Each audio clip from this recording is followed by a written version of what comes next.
Hello बच्चों, आज हम आपका हिस्ट्री का चैप्टर फ्रांसीसी क्रांति आगे पढ़ेंगे। आपने पिछले उसमें देखा था कि कैसे मतलब स्टोरी तो 1774 से शुरू होती है, जब फ्रांस का जो लुई 16 है वो गद्दी पर बैठता है, उसकी शादी होती है, खजाना खाली पाया जाता है। तो खजाना खाली होने के बावजूद भी वो बहुत ज़्यादा फजूल खर्ची करता है और जो जो भी खर्चा है देश का करों का, वो तीसरी स्टेट के जो गरीब भूमिहीन किसान और मजदूर होते हैं उनको उठाना पड़ता है। उनको पादरियों को भी देना पड़ता है कर, उनको जो वहाँ के कुलीन वर्ग है उसको भी सामंती कर देना पड़ता है, और सरकार को भी वो जो वस्तुएं खरीदते हैं तीसरी स्टेट के गरीब लोग तंबाकू और नमक जैसे उनके ऊपर अप्रत्यक्ष कर और सरकार को टाइल कर देना पड़ता है। देश की अगर सेना में भर्ती होना तो भी उन गरीब किसानों को ही होना पड़ता है।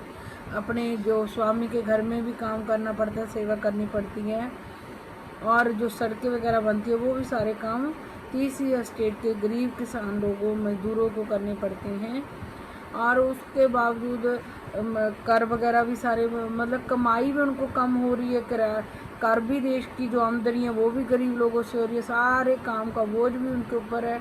तो लुई 16 ने अपनी देश के जो गरीब लोग थे जिनको भूमि भी कम मिली हुई थी उनको बहुत मतलब ज़्यादा कर बढ़ा कर तंग किया हुआ था। तो वो लोग जब उनको लगता था कि अगर इतना बोझ, वो काम का बोझ और करों का बोझ वो सहन करेंगे तो वो वैसे भी मर जाएंगे, तो उन्होंने मतलब इस राजा से 15 साल तंग होकर फिर उन्होंने कहा था कि इसका वो सामना करेंगे।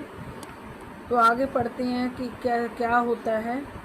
तो जो बेचारा गरीब था, ये उसी की कहानी गरीब लोगों की बताई जा रही है कि बेचारा गरीब अनाज, फल, पैसा, सलाद सब कुछ लाता, मतलब वो लाकर बड़े बड़े कुलीन वर्ग के जो लोग थे उनको, राजा को और पादरी लोगों को देता था।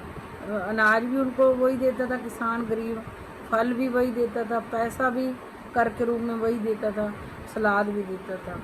और जो मोटू जमींदार था, जब अमीर लोग थे वो सब कुछ स्वीकार करने को तैयार बैठे थे, मतलब ले तो सब कुछ लेते थे उससे, पर वह उसको एक नज़र देखता तक नहीं था। मतलब जमींदार था, जो वहाँ के अमीर लोग थे सब कुछ अनाज, फल, सलाद, पैसा सब कुछ ले लेते थे, लेकिन उस गरीब की तरफ एक पल के लिए देखते भी नहीं थे। अब एक नया टॉपिक पढ़ेंगे इसका, जीने का संघर्ष। मतलब वहाँ पे लोगों को जो फ्रांस है वो यूरोप कॉन्टिनेंट में आता है, तो और वहाँ पर बहुत ज़्यादा ठंड पड़ती है, जिसके ज़्यादा ठंड आपको भी पता है, ज़्यादा ठंड जिस जगह पड़ती है वहाँ पौधे अच्छी तरीके से पनपते नहीं, तो वहाँ पर हमेशा ही फसलें ख़राब हो जाती हैं, जिसके कारण जीविका संकट वहाँ पर आते रहते थे। कुलीन व्यक्ति मकड़ा और किसान मक्खी, मतलब इसके ऊपर चित्र में जो किसान है उसको कुलीन व्यक्ति मकड़ा है, जो कुलीन वर्ग के जमींदार, और जो किसान है उसको मक्खी दिखाया गया है। मकड़ा आपको भी पता है मक्खी को खा जाता है। तो मकड़ा और मक्खी एक अनाम उत्कीर्ण चित्र। मकड़ा बड़े लोग जो अमीर थे और गरीब मक्खी था, तो जिसको वो निगल जाते थे, तंग करते थे। शैतान को जितना दो उसका लालच उतना ही बढ़ता जाता है। शैतान यानी कि जो अमीर जमींदार थे फ्रांस के, ये देखो अनाज लेके आया है, ये जो किसान दिखा रखा चित्र में, जो किसान है ये देखो पैसा भी लेके आया है जमींदार राजे के लिए, फल वगैरह भी लेके आया है, अनाज भी लेके आया है, लेकिन ये इसकी तरफ देखता भी नहीं था। ये मकड़ा था और ये मक्खी थी। शैतान को मतलब जितना दो उतना उसका लालच बढ़ता, जमींदारों का लालच उतना बढ़ता जाता था। जीने का संघर्ष। फ्रांस की जनसंख्या सन 1715 में, ये जो कहानी है मतलब हमने वैसे 1774 से चलती है, लुई 16 जब तंग करता है लोगों को, लेकिन फ्रांस की जो 1715 में जो जनसंख्या थी वो 2 करोड़ 30 लाख थी 1715 में, याद रखना है। लेकिन जब लोग 15 साल लुई सोलवा को सेंड करते करते उसके विरुद्ध खड़े हो गए थे। 1789 में जब लोगों ने क्रांति करी थी तो उस टाइम 50 लाख पॉपुलेशन बढ़ गई थी 17 से 89 तक। तो कितना हो गया ये 35 और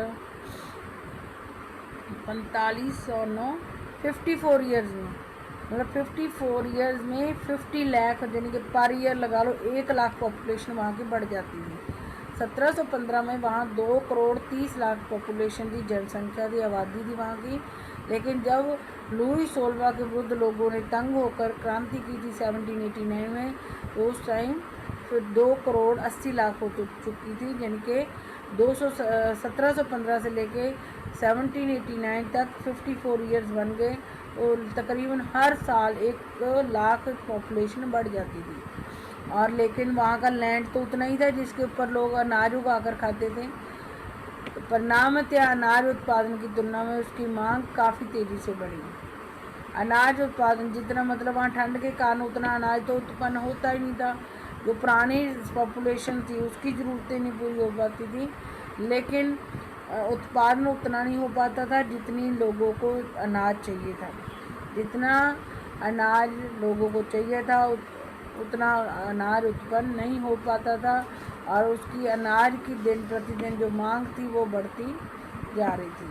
अधिकांश लोगों के मुख्य खाद्य पाव रोटी की कीमत में तेजी से वृद्धि हुई। जो ज़्यादा लोग थे, अधिकांश का ज़्यादा लोगों के मुख्य खाद्य क्या था, ज़्यादा जो वहाँ के लोग थे वो क्या खाते थे, पाव रोटी। वहाँ के ज़्यादातर लोगों का खाना क्या था, पाव रोटी। तो उसमें जब पॉपुलेशन बढ़ रही है, लैंड उतना ही है, उस लैंड पर भी उतना अनाज नहीं उग पाता जितना लोगों को चाहिए। लेकिन डे बाय डे वहाँ हर साल 1 लाख पॉपुलेशन बढ़ जाती है, मतलब हर साल 1 लाख लोग और आ जाते हैं खाना खाने के लिए, जबकि जो पुराने लोग होते हैं उनकी खाने की ज़रूरतें पूरी नहीं हो पाती। वहाँ पर इतना अनाज नहीं उग पाता कि वहाँ जितने लोग हैं उनकी खाने की ज़रूरतें पूरी हो सकें। और वहाँ के ज़्यादातर लोग पाव रोटी खाते हैं, और ये अनाज की कमी के कारण उसमें जो उनकी पाव रोटी वो खाते हैं वो महंगी होती जा रही है, उसकी कीमत बढ़ती जा रही है। अधिकतर कामगार कारखानों में मजदूरी करते थे। वहाँ के जितने भी ज़्यादा जो मजदूर वगैरह थे, लोग काम करने वाले थे, वो कारखानों में मजदूरी करते थे फ्रांस के अंदर।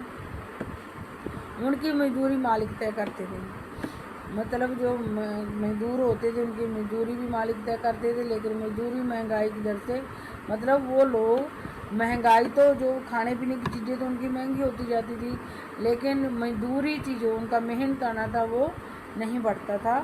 मतलब मालिक उतनी की मजदूरी उनको देते थे जिससे कि मालिक ज़्यादा कमाई कर सके। फलस्वरूप अमीर गरीब की खाई चौड़ी होती जाती थी। अमीर लोग मजदूरों को उतना ही देते थे जिससे कि मजदूरी कम से कम देना चाहते थे मजदूरों को, ताकि मालिक का जो प्रॉफिट है वो बढ़ जाए।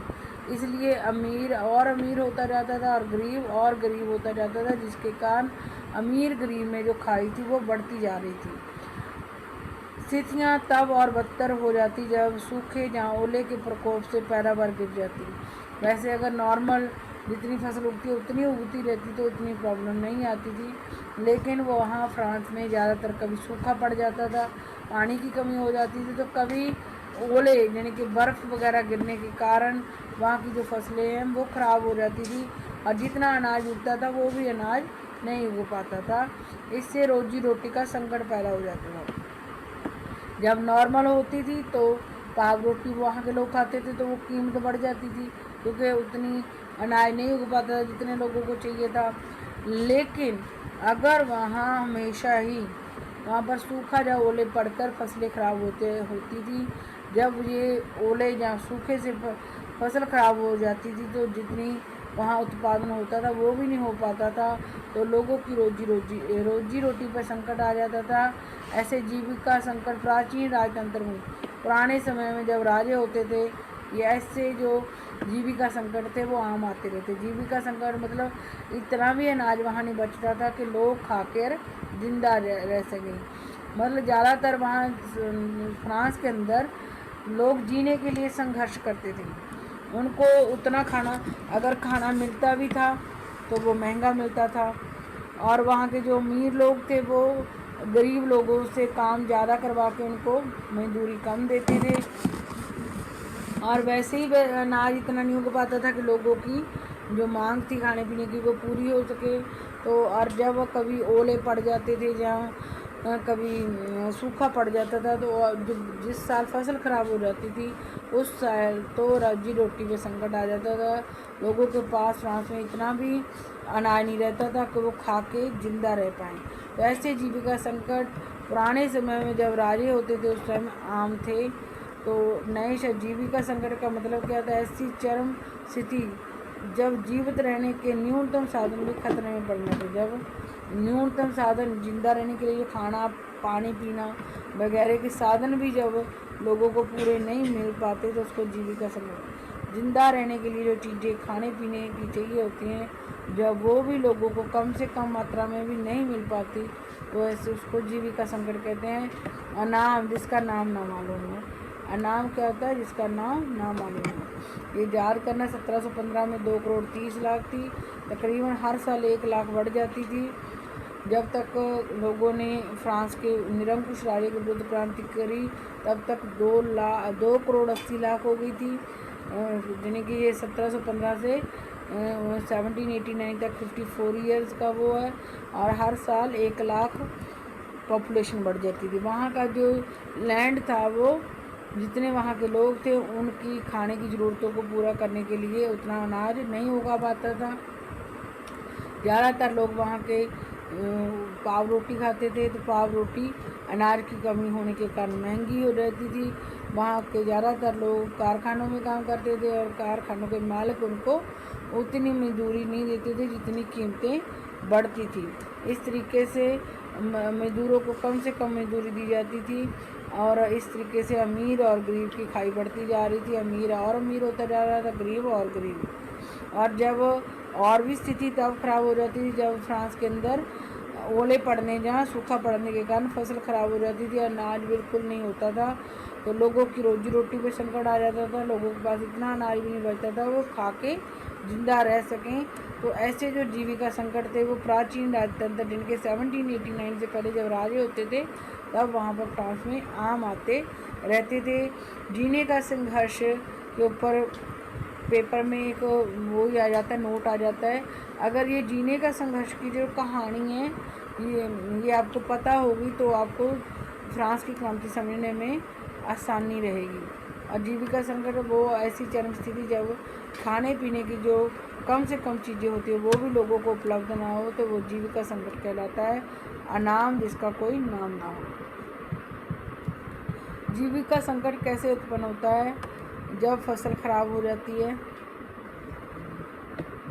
ओले पड़ने या सूखे से फसल खराब हो जाती है, और अब गरीब गुरुबर पाव रोटी नहीं, और फिर जब फसल खराब हो गई तो जो फसल होती है तब भी लोगों को तो महंगी रोटी मिलती है। जब खराब ही हो गई तो गरीब को पाव रोटी खरीद, वहाँ पाव रोटी खाते थे वो खरीद नहीं पाते थे, और जिसके कारण क्या हो जाती थी? महामारी फैल जाती थी और लोग मर जाते थे।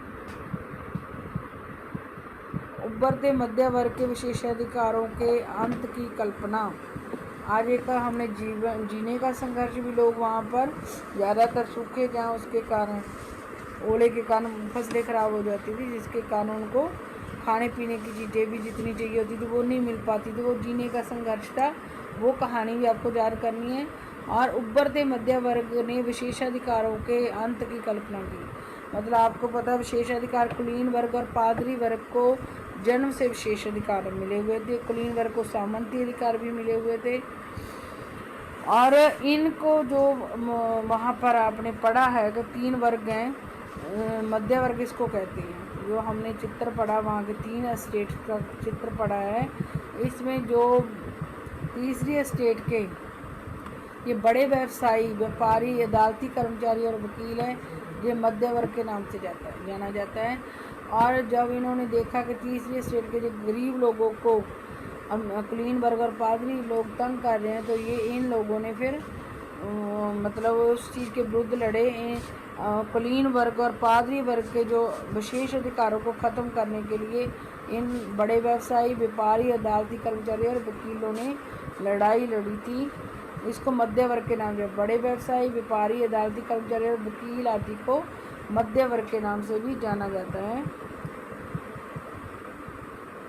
इसके बारे में पहले जीने का संघर्ष पढ़ा है, अब हम उभरते मध्य वर्ग के बारे में पढ़ेंगे। तीसरी स्टेट के व्यापारी और अमीर लोग थे, उन्होंने जो कुलीन वर्ग और पादरी वर्ग के विशेष अधिकार थे, उन्होंने कल्पना की कि अगर वो ख़त्म हो जाए तो समाज में सुख शांति आ सकती है।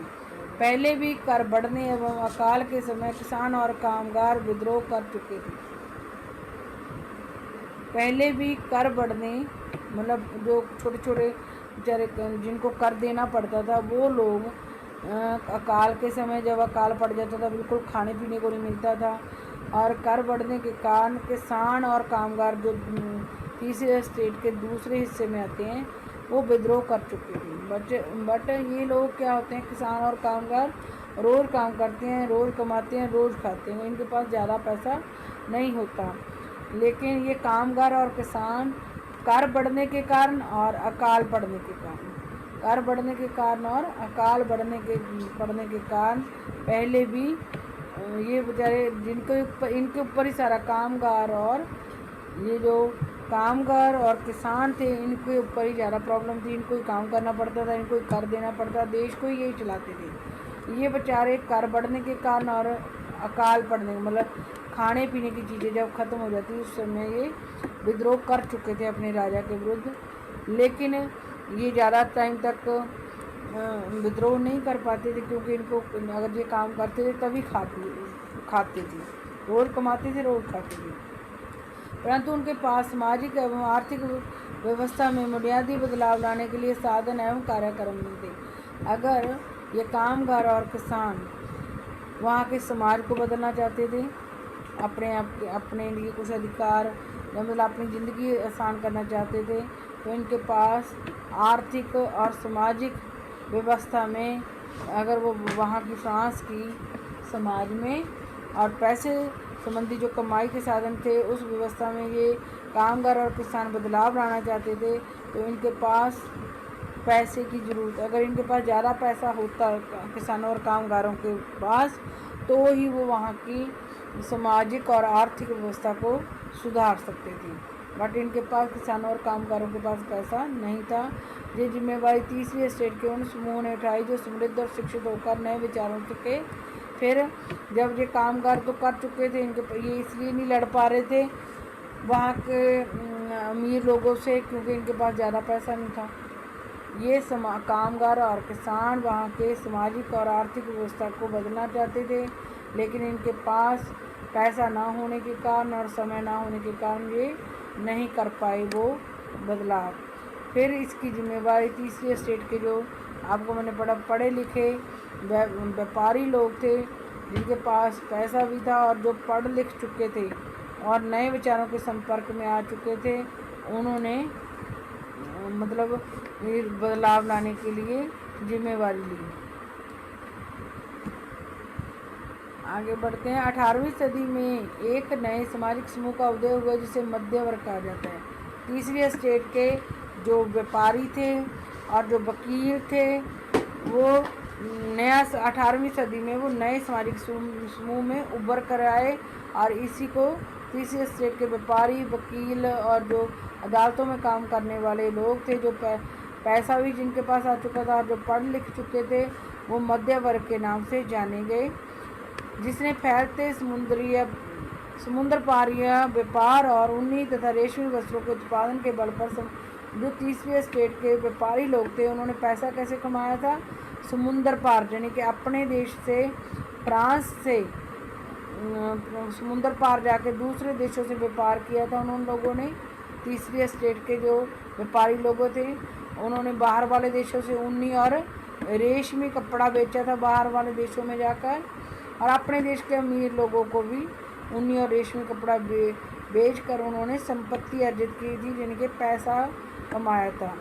जो लोग मध्य वर्ग के नाम से जाने के व्यापारी और वकील और अदालतों में काम करने वाले लोग, उन्होंने पैसा कैसे कमाया था? समुंदर पार जाके व्यापार करके, ऊनी और रेशमी वस्त्रों का व्यापार करके पैसा इकट्ठा किया था।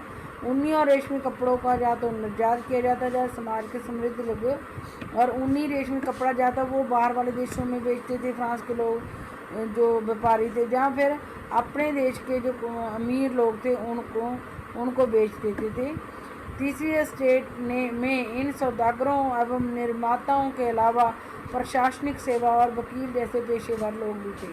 और तीसरे स्टेट में सौदागर यानी कि इन व्यापारियों और वस्तुएं बनाने वाले लोगों के अलावा प्रशासनिक सेवा यानी कि एडमिनिस्ट्रेशन में काम करने वाले वकील लोग भी थे। मध्य वर्ग में एक तो व्यापारी लोग आ गए जो ऊनी और रेशमी वस्त्रों का व्यापार करके बाहर वाले देशों में बेच के अपने देश के अमीर लोगों को कपड़ा बेच के पैसा कमाते थे, वो भी मध्य वर्ग कहलाते थे। और प्रशासनिक सेवा और वकील जैसे पेशेवर लोग भी मध्य वर्ग में आते थे।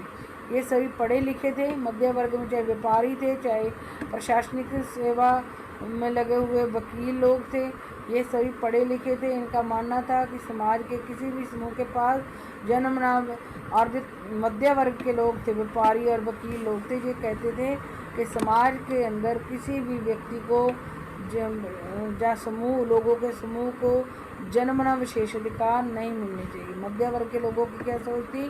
किसी को भी जन्म से विशेष अधिकार नहीं मिलने चाहिए। किसी भी व्यक्ति की सामाजिक हैसियत का आधार उसकी योग्यता होनी चाहिए। और ये कहते थे कि समाज के अंदर कोई व्यक्ति है, अगर लोग उसको इज्जत मान देते हैं, हैसियत है उसकी समाज के अंदर, तो उसकी योग्यता के अनुसार होनी चाहिए।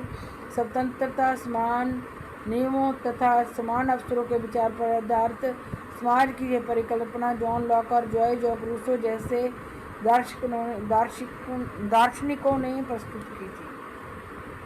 स्वतंत्रता मतलब तीसरे वर्ग के, पहले तो किसान और कामगार लोग तंग थे, यही कर देते थे, यही काम करते थे अपने स्वामी के घर में भी, अपने देश की सड़कें बनाने में भी, अपने सेना में भी यही काम करते थे। इन लोगों ने पहले जब राजा कर बढ़ाता था, जहाँ अकाल पड़ जाता था, तो इन्होंने विद्रोह किया था। लेकिन ये विद्रोह इनका कामयाब क्यों नहीं हो पाया? क्योंकि इनके पास इतना पैसा और समय नहीं था तो वो लगातार राजा के विरुद्ध विद्रोह कर सके, या अमीर लोगों के विरुद्ध विद्रोह।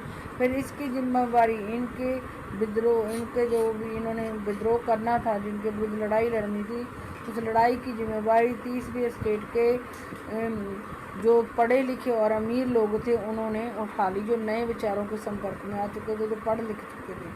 और 18वीं सदी में एक नए सामाजिक समूह का उदय हुआ। 18वीं सदी में जो जिन्होंने इन किसान और कामगारों के लिए लड़ने की जिम्मेवारी ली थी, तीसरी स्टेट के पढ़े लिखे समृद्ध लोगों ने, उनको मध्य वर्ग के नाम से जाना गया। ये मध्य वर्ग जो थे, ये कैसे अमीर हुए थे? इन्होंने फ्रांस से समुद्र पार जाके कपड़ा, ऊनी और रेशमी कपड़ा बेचकर पैसा इकट्ठा किया था। ये ऊनी रेशमी कपड़ा या तो देश से बाहर वाले देशों में बेचते थे, जहाँ अपने ही देश के समृद्ध लोगों को बेच देते थे। तीसरी स्टेट के जो सौदागर और उद्योगों में वस्तुएं बनाने वाले लोगों के अलावा वहाँ के प्रशासनिक सेवा में लगे हुए लोग और वकील भी जैसे लोग थे, वो भी मध्य वर्ग में आते थे। ये व्यापारी और वकील और प्रशासनिक सेवा में लगे हुए लोग पढ़े लिखे भी थे। इनका मानना था कि समाज में किसी भी समूह को, लोगों के समूह को जन्म से विशेष अधिकार नहीं मिलने चाहिए, और किसी भी व्यक्ति की हैसियत, जो सामाजिक हैसियत है, वो उसकी योग्यता के आधार पर होनी चाहिए। स्वतंत्रता, समान नियमों तथा समान अवसरों के विचार पर आधारित समाज की यह परिकल्पना, मतलब जॉन लॉक और जॉर्ज भी इन्हीं मध्य वर्ग के लोगों में आते होंगे। जॉन लॉक और रूसो जैसे जो दार्शनिक थे, वो मध्य वर्ग के ही लोग थे। इन्होंने स्वतंत्रता, समान नियमों और समान अवसरों के विचार पर आधारित समाज की कल्पना की थी। फ्रांस के अंदर जिन लोगों ने ऐसे समाज की कल्पना की थी जिसमें सभी स्वतंत्र होंगे, जिनके लिए सभी के लिए यहाँ पर समान नियम होंगे, और सभी को चाहे अमीर हो गरीब, अगर उनकी योग्यता एक है तो उनको समान अवसर मिलेंगी। इस विचार की परिकल्पना जॉन लॉक, जॉर्ज और रूसो, ये मेरे ख्याल से वहाँ की तीसरी स्टेट के पढ़े लिखे लोग होंगे। स्वतंत्रता, समान नियमों, समान अवसरों के विचार पर आधारित समाज की कल्पना जॉन लॉक, जॉय और रूसो जैसे दर्शकों ने प्रस्तुत की थी। ये मध्य वर्ग में आते थे, तीसरी स्टेट के मध्य वर्ग में आते होंगे। अपने टू ट्रीटीज ऑफ गवर्नमेंट में लॉक ने राजा के दैवी और निरंकुश अधिकारों के सिद्धांत का खंडन किया। जो लॉक था ये भी तीसरे स्टेट के मध्य वर्ग में आता था। लॉक ने कहा था राजा को जो देवताओं जैसे अधिकार होते हैं और निरंकुश मतलब जो उसकी किसी भी शक्ति पर जो अंकुश नहीं होता, जो अनगिन मतलब असीमित जो अधिकार मिले होते हैं, उन अधिकारों का खंडन जो लॉक ने टू ट्रीटीज ऑफ गवर्नमेंट में राजा के दैवीय और निरंकुश अधिकारों का खंडन किया। रूसो ने इसी विचार को आगे बढ़ाते हुए जनता और उसके प्रतिनिधियों के बीच एक सामाजिक अनुबंध पर आधारित सरकार का, और रूसो ने क्या कहा था कि देश के अंदर राजा देश को नहीं चलाएगा, जनता यानी कि लोग, और लोग वोट के द्वारा जिन लोगों को चुनेंगे अपने प्रतिनिधियों के बीच में जो सामाजिक अनुबंध द्वारा देश चलेगा। ऐसी सरकार देश को चलाएगी जो जनता और उसके प्रतिनिधियों के बीच एक सामाजिक अनुबंध पर आधारित होगी।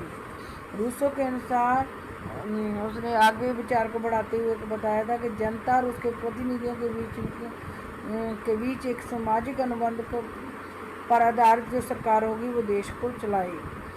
मॉन्टेस्क्यू ने the spirit of the loss, मतलब ये तीनों फिलोसफर हुए थे वहाँ पर, और ये मध्य वर्ग में आते होंगे। मॉन्टेस्क्यू ने the spirit of the laws पुस्तक में लॉज नामक रचना में सरकार के अंदर विधायिका, कार्यपालिका, न्यायपालिका के बीच सत्ता के विभाजन की बात की। इसने कहा था, लॉक ने कहा कि जो राजा के देवताओं जैसे अधिकार हैं और निरंकुश अधिकार हैं वो गलत हैं, खंडन किया था उनका। रूसो ने कहा कि देश की सरकार कैसे राजा ना हो, ऐसी सरकार देश को चलाए जनता और जनता के प्रतिनिधियों के बीच सामाजिक अनुबंध पर आधारित हो।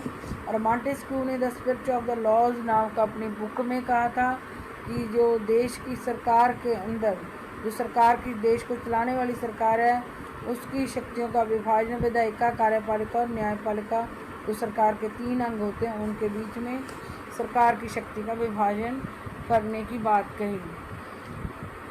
और जब संयुक्त राज्य अमेरिका में 13 उपनिवेशों ने ब्रिटेन से खुद को आज़ाद घोषित कर दिया था तो वहाँ इसी मॉडल की सरकार बनी थी।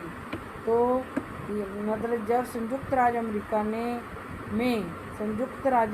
में 13 उपनिवेशों ने ब्रिटेन से खुद को जब फ्रांस ने अमेरिका के 13 उपनिवेशों को इंग्लैंड यानी कि ब्रिटेन से आज़ाद करवा दिया था, तो उसके बाद जो संयुक्त राज्य अमेरिका जैसे हम भारत के लोग अंग्रेज़ों से आज़ाद हुए थे, ऐसे ही संयुक्त राज्य अमेरिका भी की 13 उपनिवेश भी अंग्रेज़ों से जब आज़ाद हुए तो वहाँ पर उन्होंने ऐसी सरकार बनाई थी जिसमें सरकार की शक्तियाँ विधायिका, कार्यपालिका और न्यायपालिका के बीच में बटी हुई थी। तो फ्रांस के राजनीतिक चिंतकों के लिए अमेरिकी संविधान और उसमें दी गई व्यक्तिगत अधिकारों की गारंटी प्रेरणा का, फ्रांस ने ही उसकी हेल्प की थी संयुक्त राज्य अमेरिका की आज़ाद होने में इंग्लैंड से। और उसके बाद जब जो ये स्वतंत्र संयुक्त राज्य अमेरिका था उसने जो संविधान बनाया था वो फ्रांस के लिए प्रेरणा बना था। फ्रांस के राजनीतिक चिंतकों के लिए अमेरिकी संविधान और उसमें दी गई व्यक्तिगत अधिकारों की गारंटी प्रेरणा का स्रोत था। पहले इसने अमेरिका की हेल्प की, फिर जो अमेरिका ने वहाँ का संविधान बनाया उससे इन लोगों को वहाँ के संविधान में जो व्यक्तिगत अधिकारों की गारंटी थी उसमें संविधान में अमेरिका के पहले तो फ्रांस ने अमेरिका के 13 उपनिवेशों की हेल्प की अंग्रेज़ों से इंग्लैंड से आज़ाद होने में। फिर जब वहाँ का संयुक्त राज्य अमेरिका आज़ाद हो गया तो जब उसने संविधान बनाया था, उस संविधान में जो व्यक्तिगत अधिकारों को शामिल किया गया था, उससे फ्रांस के जो राजनीतिक चिंतक थे उनको प्रेरणा मिली। दार्शनिकों के इन विचारों पर काफ़ी हाउसों व सैलों उनकी गोष्ठियों में गर्मागर्म बहस हुआ करती और पुस्तकों एवं अखबारों के माध्यम से इनका मतलब दार्शनिकों ने जो 3 रूसो, मॉन्टेस्क्यू और लॉक ने जो अपने विचार, लॉक ने कहा है कि राजा के दैवी अधिकार और निरंकुश अधिकार नहीं होने चाहिए, और रूसो ने कहा कि देश के अंदर ऐसी सरकार हो जो जनता और जनता के प्रतिनिधियों के सामाजिक अनुबंध के ऊपर आधारित हो, और दूसरा मॉन्टेस्क्यू ने कहा कि ऐसी सरकार हो जिसकी शक्तियाँ विधायिका, कार्यपालिका और न्यायपालिका के बीच में बटी हुई हो। और ये चीज़ें अलग हैं। पहले आपको देश ये मध्य वर्ग का पता होना चाहिए। पहले हमने जीने का संघर्ष पढ़ा, उस पर अलग क्वेश्चन आ सकता है। फिर मध्य वर्ग कौन था, इसके बारे में आ सकता है। मध्य वर्ग में से ही जो इसके दार्शनिक थे 3, रूसो, मॉन्टेस्क्यू और जॉन लॉक आ जाते हैं। इनका आप अलग पढ़ोगे कि वहाँ पर समानता, स्वतंत्रता, असमान नियमों और समान अवसरों के विचार थे। उसकी परिकल्पना किसने की, इन तीनों के बारे में आपको पता होना चाहिए। इन्होंने क्या क्या कहा, जॉन लॉक ने क्या कहा, रूसो ने क्या कहा है और मॉन्टेस्क्यू ने क्या कहा, ये आपको पता होना चाहिए। ये कैसी और फिर फ्रांस को कहाँ के संविधान से प्रेरणा मिली थी व्यक्तिगत अधिकारों की। और ये जो तीनों लॉक, रूसो और मॉन्टेस्क्यू है, इनके जो विचार थे उनके मतलब इनके विचार पूरे फ्रांस में फैल गए थे। और इनके विचारों के ऊपर जो कॉफ़ी लोग, जहाँ पे कॉफ़ी पीने जाते थे, कॉफ़ी हाउस और सैलून की जो गोष्ठियाँ होती थी, वहाँ लोग गर्मा गर्म बहस करते थे। और पुस्तकों में, अखबारों के माध्यम से इन तीनों ही दार्शनिकों के जो विचार होते थे, जो समानता, समान नियमों और समान अवसरों वाले, स्वतंत्रता वाले जो विचार थे, उसके ऊपर काफ़ी हाउसों और सैलून की गोष्ठियों में फ्रांस के लोग गर्मा गर्म बहस करते थे। ये जो इन तीनों के जो विचार हैं वो पुस्तकों और अखबारों के माध्यम से लोगों तक पहुंचाए जाते थे। पुस्तकों और अखबारों को लोगों के बीच जोर से, अगर जिन लोगों को पढ़ना नहीं आता था तो जिन पुस्तकों और अखबारों में इन तीनों के विचार छपते थे, वो अखबार अनपढ़ लोगों को पढ़कर ऊंची आवाज़ में सुनाए जाते थे। इसी समय लुई 16वां द्वारा राज्य के खर्चों को पूरा करने के लिए फिर से कर लगाए जाने की खबर से विशेषाधिकार वाली व्यवस्था के विरुद्ध गुस्सा उठा। मतलब कि जब ये चल रहा था, इनके विचार फैल रहे थे पूरे फ्रांस के अंदर, तीनों दार्शनिक, एक तो मध्य वर्ग आ गया, मध्य वर्ग तैयार हो गया था इन अमीर लोगों के विरुद्ध लड़ने के लिए, जो तीसरी स्टेट के गरीब लोगों को तंग कर रहे थे। और फिर उसी समय मध्य वर्ग में से 3 इंडिया फिलोसफर आ गए, मॉन्टेस्क्यू, लॉक और रूसो। तो इन तीनों के विचारों से भी लोग बहुत प्रभावित हुए। उसी टाइम संयुक्त राज्य अमेरिका की हेल्प करी थी फ्रांस ने उसके आज़ाद होने में। आज़ाद होकर संयुक्त राज्य अमेरिका ने जो अपना संविधान चुना, उसमें जो अधिकार दिए लोगों को, उससे इसके फ्रांस के जो राजनीतिक चिंतक थे उनको प्रेरणा मिली। फिर जो इन तीनों दार्शनिकों के विचार थे समानता, स्वतंत्रता वाले, उनके विचारों पर कॉफ़ी हाउस और सैलून में लोग बहस करते थे। इन तीनों दार्शनिकों के विचारों को पुस्तकों और अखबारों में छापकर लोगों, फ्रांस के लोगों तक पहुंचाया जाता था। जो लोग अनपढ़ होते थे उनके बीच में भी अखबार और पुस्तकें पढ़ी जाती थी। जिस टाइम इन दार्शनिकों के विचार और मध्य वर्ग के लोग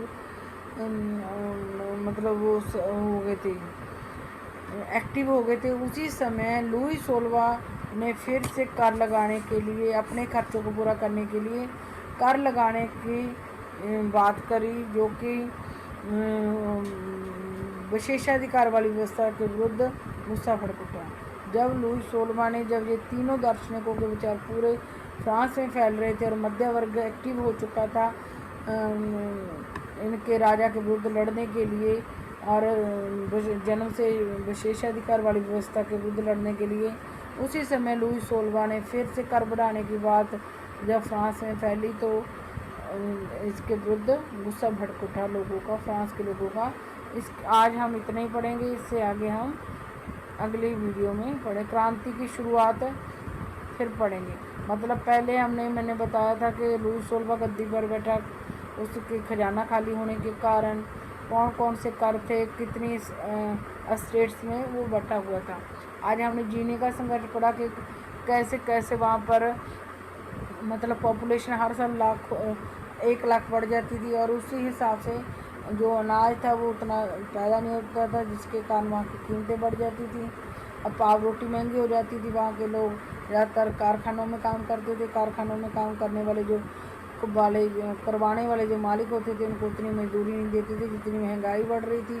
और वहाँ पर हमेशा सूखे या ओले पड़ने के कारण जब फसल ख़राब हो जाती थी तो वहाँ के लोगों पर इतना भी खाने के लिए नहीं मिलता था कि जिससे वो जिंदा रह सकें। तो वहाँ जीने का संघर्ष और जीविका संकट पुराने समय में जब राजे होते थे उस टाइम आम आते रहते थे। फिर मध्य वर्ग जो कारीगर और किसान थे उनके ऊपर कर ज़्यादा वही कर भर देते थे सरकार को। और जब अकाल पड़ जाता था उन किसान और कारीगरों ने इन जो गलत नीतियाँ थी उनके विरुद्ध आवाज़ उठाई थी, लेकिन उनके पास ना ज़्यादा पैसा और समय ना होने के कारण वो कभी भी सफल नहीं हुए थे इस लड़ाई में। तो इसलिए तीसरे स्टेट के जो पढ़े लिखे लोग थे, जो अमीर बन चुके थे व्यापार करके सूती और ऊनी रेशमी कपड़ों का, उन्होंने जिम्मेवारी ली। और वो जो तीसरे स्टेट के वकील लोग थे, प्रशासनिक सेवा में लगे हुए लोग थे, व्यापारी लोग थे जो ऊनी और रेशमी कपड़ा बाहर वाले देशों में बेचकर अपने देश के अमीरों को बेचकर अमीर हुए थे, वो मध्य वर्ग से नाम से जाने गए। और ये मध्य वर्ग के लोग जन्म से मिलने वाले विशेषाधिकारों के विरुद्ध थे। वो कहते थे देश के अंदर जो सामाजिक हैसियत है लोगों की वो उनकी योग्यता के अनुसार होनी चाहिए। इन्हीं मध्य वर्ग में से जॉन लॉक, रूसो और मॉन्टेस्क्यू जैसे जो दार्शनिक आए थे, उन्होंने स्वतंत्रता, समानता, समान नियम और समान अवसरों के विचार दिए। और जो जॉन लॉक है उसने तो ये कहा है कि राजा के पास जो दैवी और निरंकुश अधिकार हैं वो होने नहीं चाहिए। और रूसो ने कहा कि देश के अंदर जो राजा देश की सरकार न चलाए, ऐसी सरकार देश को चलाए जो लोगों की और लोगों के प्रतिनिधियों के सामाजिक अनुबंध द्वारा बनी हुई हो। और मॉन्टेस्क्यू ने the spirit of the laws में नामक अपनी रचना में कहा था कि सरकार की जो शक्ति है, जो देश को चलाने वाली सरकार, वो विधायिका, कार्यपालिका और न्यायपालिका के बीच में बटी होनी चाहिए।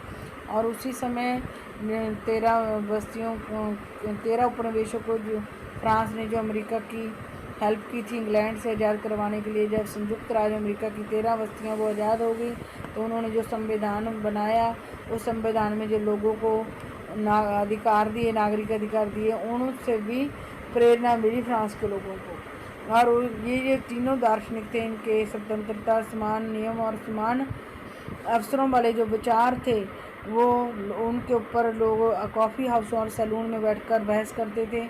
और उनके तीनों के विचारों को पुस्तकों और अखबारों में छापा जाता था ताकि ज़्यादा से ज़्यादा लोगों तक ये विचार पहुँचे। और अनपढ़ लोगों को ये पुस्तकें और अखबार पढ़कर सुना जाते थे। उसी समय ही लुई सोलवा, जिस टाइम ये दार्शनिकों के विचार पूरे फ्रांस में फैल रहे थे, उसी समय ही लुई सोलवा ने दोबारा से कर बढ़ाने की बात करी। तो उसी समय जो वहाँ के मध्य वर्ग के लोग थे उनका गुस्सा इनके लुई सोलवा के विरुद्ध भड़क उठा। और आज हम इतना ही पढ़ेंगे।